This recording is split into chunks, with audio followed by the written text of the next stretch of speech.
Hey guys, welcome to this quick lesson as part of our campaign season, and it's about the presidency. So please be prepared to talk with this presidency stuff. Now, we've been talking about the executive branch quite a bit. And remember that we're part of a campaign that's working in order to keep our jobs. If our candidate's elected, we're going to have jobs. We're going to stay with them.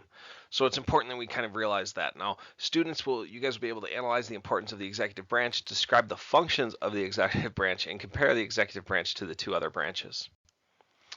As a quick refresher, we're looking at three different branches in the United States government: the executive, the legislative, and the judicial. Now, the most important thing to remember about this is that the executive branch, the one that we're working, is the president, the vice president, and the cabinet. And briefly, they're responsible for enforcing laws and managing the military. Our legislative branch is made up of the two houses of Congress, and they are responsible for creating laws and managing the budget. And the judicial branch makes sure that everyone is following the Constitution.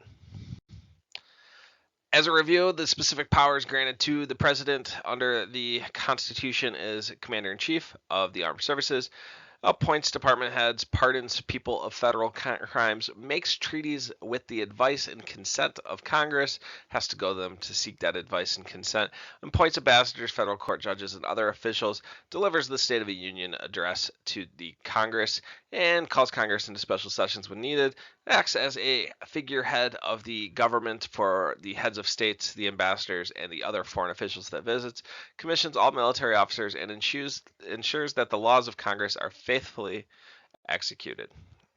Now, over the course of history, we've seen the Constitution and the presidency strengthening. Right? The Constitution was set up to stop the president from having too much power. They wanted to avoid the tyrannical king like King George, and they wanted to make sure that we didn't have another king. Now, it worked. Congress for a long time was more important than the president in the eyes of the public. But something started to shift. And that first shift we would see with Andrew Jackson.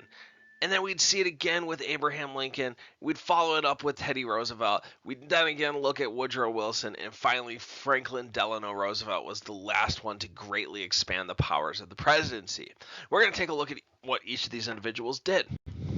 First, starting with Andrew Jackson, he was the American lion. Many people looked at him as if he were king, and that's how he liked it. He used the spoils system. You support me, I support you, everything's good. All right? You work for me now, you support me now, I'll get you a cushy federal job.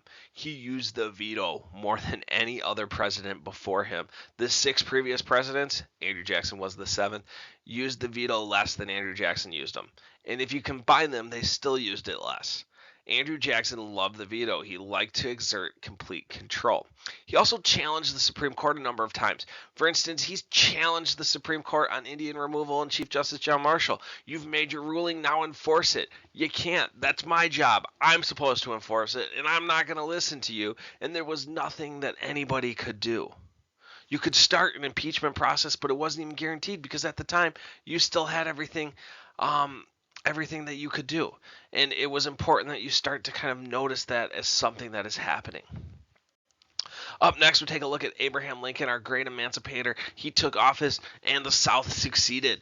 Civil War began. He suspended habeas corpus and issued martial law. And what that basically did was mean that he could arrest anybody for disagreeing with him. We never look at it that way, but that's exactly what he was doing. In the United States, he could arrest anybody that was disagreeing with him. And this was to stop riots and to stop draft riots and to stop this fighting.